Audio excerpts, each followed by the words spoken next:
ঢাকা থেকে আমাদের দেশের করা একটা নদী। সৃষ্টিকর্তার অপরূপ এই সৌন্দর্যের কাছে সব সৌন্দর্যই যেন বেমানান। আর আমি যে অবস্থানটায় দাঁড়িয়ে সেটা হলো ঢাকা থেকে 20 কিলোমিটার দক্ষিণ পূর্বে অবস্থিত নাগলবন্দ এরিয়া। ঢাকা চট্টগ্রামের মহাসড়কের কোল ঘেঁষেই এই ব্রহ্মপুত্র নদ। অজস্র পাখি সবগুলো বালি হাঁসের জাগ। এই যে বালি হাঁসের জাগ।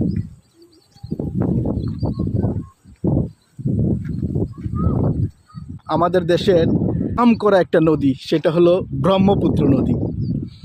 আর সেই ব্রহ্মপুত্র যদিও আগেকার যে ঐতিহ্য হারিয়ে গেছে, শুকিয়ে এসে একদম চিকন একটা ধারায় প্রবাহিত হচ্ছে। দেখেন, বর্ষা আসলে নাকি পানি এই কিনারা থেকে ওই কিনারা অবধি পর্যন্ত পানি তলিয়ে যায়। ওই যে চর দিছে না, চর পর্যন্ত একদম পানি থাকে, পানি থাকে।